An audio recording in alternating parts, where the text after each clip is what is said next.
Hey everyone, it's Joric. Welcome back. I hope you're doing great wherever you are in the world. Today, this video is about those of you that might be interested in moving to Portugal.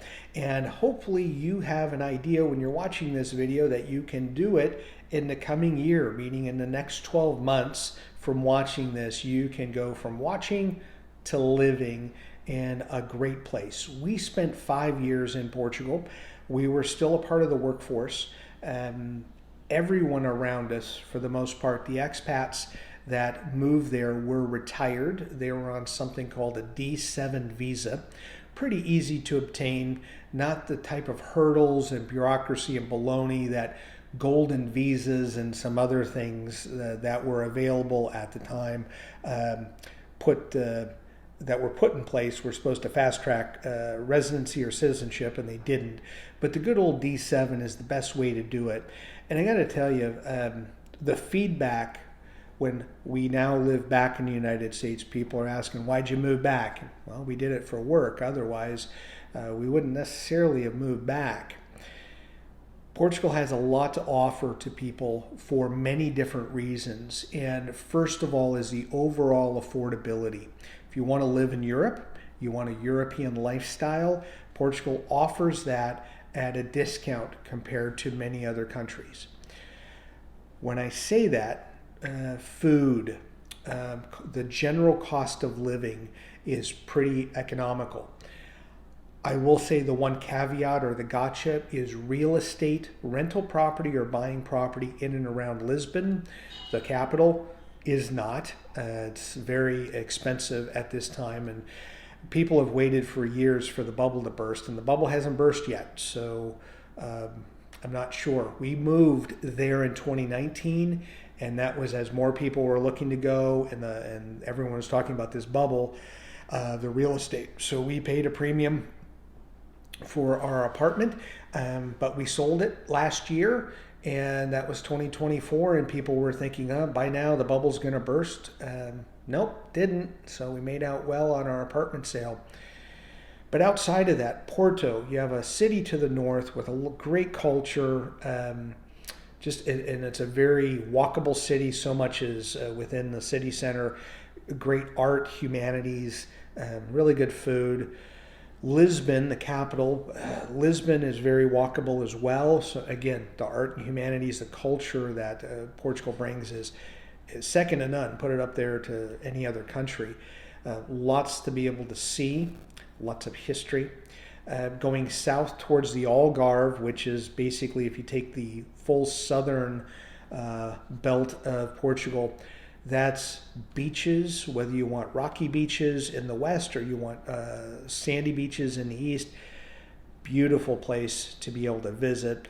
From a point of view of tourism or wanting to live there, you have on the mainland, you have a hotspot now, Nazaré, because of HBO and courtesy of the 100-foot wave. Many people are finding Nazaré because of the show and because of the huge waves in the wintertime. You have Fatima, which is a holy place and has been so for over 100 years now. That's a place, a religious pilgrimage for people to go to. There are tons of places on the mainland that have historical significance. Évora is one place in mind. It's the entry into the Alentejo wine region, but it also has a lot of Roman history. There are hundreds of places that I could mention that you could go to on the mainland of Portugal. And I haven't brought up Madeira, which is technically off the coast of Africa, but it is a lush paradise. And if we were to stay in Portugal, that was a place we were thinking about moving to because we love that so much. And then across Portugal in the Atlantic, you have the Azores, the island chain, similar to the Hawaiian island chain in the U.S. Beautiful, lush.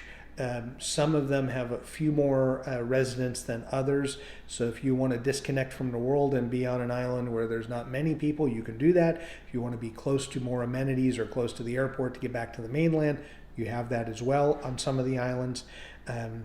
It has everything. And I didn't even get to mention yet that a lot of people go to Portugal and love Portuguese food. I'm not as enamored by that, but I will say Portugal as a country, from top to bottom, is wine.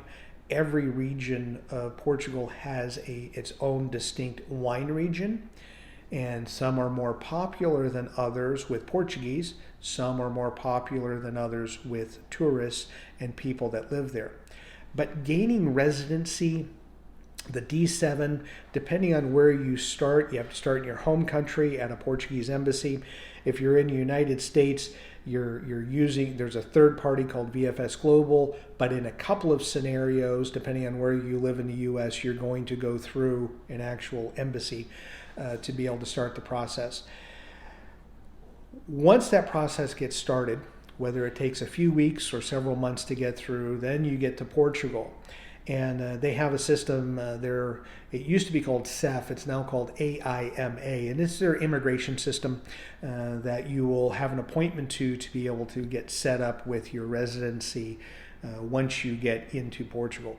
And the interesting thing is there are more people than ever looking to move to Portugal from all over the world. And it's not just retirement. It's to live. It's to start a business. It's to get away from their situation that they're living in, wherever that may be. And I think part of that is, I talked about the affordability, but the immigration process is not that difficult. It's bureaucratic in that it takes a long time. Depending on where you're coming from and what country, it can be a pain to jump through all the hoops to get in. But once you're in, the cost of living is very favorable. It's a safe country. Doesn't mean it's without crime, but it does mean that the country in and of itself, I think they pride themselves on being non-confrontational, confrontational in some areas, but when it comes to treating people from other countries, I always felt welcome, felt safe living there. Whether we were different cities on the mainland or we were in the islands, the Azores or Madeira, didn't have any issues or didn't feel at any point like there was going to be a problem with a group over there or something was going to happen. Like I said, it's not 0% crime in Portugal, but it's far less than what you see in many other countries, which is a driving reason why people want to move and live there. And then the last piece that is important to talk about is healthcare and medical insurance. Now, people from the U.S. move there because if you have a medical issue here, you can go bankrupt quite easily, regardless of your age. And as you age and get older, there's more likely that major things are going to happen, like a heart attack, a stroke. Big things are going to happen that are negative in your life. But those that happen to move and they want some medical security, if you will, Portugal has a pretty good plan in place, I think, for people that move there.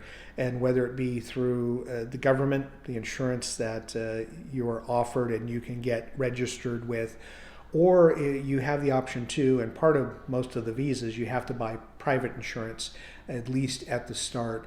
It's pretty good. We've utilized the private insurance when we were there, something called Medish, and it really, for a medical procedure I had, a fraction of the cost of what that exact same thing would have been in the U.S. if I were on an employer health plan. It's not a big savings for people that move from other parts of Europe or other parts of the world because much of the other industrialized nations have a similar type of government healthcare system. So those people may not see much of an advantage of moving for healthcare. But it seems like there are issues, much like there's issues with every healthcare system. For the most part, it's super affordable to go. The care I felt was pretty good when I went in for services. The nurses and doctors were friendly. Some you do need to learn some Portuguese and at least conversationally or pass the phone back and forth for Google Translate. But those reasons, the affordability, that cost of living, the immigration, which is much less than, let's say, Spain. Some other countries, they make it a pain for you to be able to get there. Portugal does make it pretty easy when it comes to going through all the bureaucracy and the paperwork relative to many other countries that people want to move to. And just the quality of life. What's interesting is, we moved back because we're still in the workforce and we're still 7 to 10 years away from retiring. There are a handful of other couples that moved back to their home countries, whether that be US, Canada, England, India, Angola. The particular people I'm thinking of from our neighborhood. But the vast majority of the people, probably 85 to 90% of the people that we knew that moved to Portugal from different countries, aren't moving back. They're getting citizenship, and they're either getting citizenship and then using that to move someplace else in Europe. That might have been their ultimate goal. So their goal was Portugal for the time being, and then finally their final destination is someplace else. Or as they've gotten used to Portugal, they like it. Maybe they were going to move to Italy, or they were going to move someplace else, and going, it's affordable, it's safe. We're going to stay here. So they're going through citizenship and staying. So they're not bouncing to another country. They're enjoying their time. And as you go look at news, I would encourage you to check out Portugal news channels. And as you're learning some of the language, I will say this. If you come from an English-speaking country, most people, especially in the tourist areas, are going to know English because they're going to know they're going to know 6 to 8 languages probably if you're staying in a more touristy town or area. If you're going to be in a more rural area, you do need to know, and it's important to have some basic Portuguese under your belt to be able to live there. But as I have people that email me and have asked me about my perception of Portugal, many people have asked, you moved because of work, but was it really because of work, or did you hate living in Portugal? And the answer to that is, well, it's because of work, and we didn't hate Portugal. There are some things that I wish were different there, but as I'm living in the U.S., there's things I wish that were different here in the U.S. too. You can't go wrong with it. As you're considering a place to retire, I'd love to get comments from people that do live in Portugal. Why? What keeps you there? And if people saw Portugal and said, nah, it's not for us, we're going to move someplace else, why did you pass on Portugal? What was it about Portugal that you weren't impressed by or you didn't like? I'd love to get comments, because comments is how, frankly, videos get passed around and more people see them. Because our time there overall, if we were going to give it a grade or something, probably a B plus to A minus. And some people may think of that. Oh, well, you hate Portugal. You don't know. I don't think it's an A plus. I don't think living in the U.S. here is an A plus either. So just so people I can preface that if I'm a Portugal hater, I'm not a U.S. hater either. I think the different cities and different states or different countries that I've lived in, I think there's some great things about it, but I think it's fantastic. I think it deserves being looked at if you are going to retire. Portugal has to be, I think, one of your top 5 places that you need to think about if you're not going to live in your home country, because I doubt you're going to find a place that's going to be more affordable. I don't think you're going to find a place that's more safe. The bureaucracy is going to be light compared to many of the other countries that you might consider. And it's something that just overall, when you start getting into expat groups and whatnot, people are staying. So it's not like there's this huge move to that country and then a huge move away. Portugal's a place that more people are going in. More people are applying for their D7 or other visas. More people are staying. So that's something that, to me, shows that Portugal is going to be a destination for some time to come for people to live. And it's not going to be going away. It's not like there are other countries that may become more trendy, the hot place to move to or retire to. But Portugal, for the last 7 to 10 years, has been a pretty steady place for people to discover and move, and it's going to continue.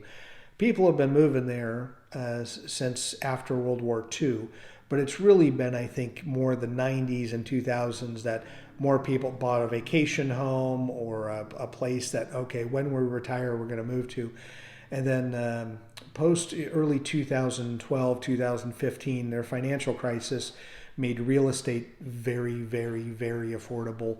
And so people took advantage of that, bought a place or got a place really cheap, and are now using that for their retirement. So I've talked a lot on this video. Usually I don't make long videos, but I want to get your take on this. Where is Portugal in your retirement goals? If you live there, tell us why. If you decided not to move there, tell us why. So it'll help those that are thinking about Portugal give it a go, or maybe make it a strong consideration in all the places that you could look to retire. As always, thank you so much for watching, and enjoy your travels.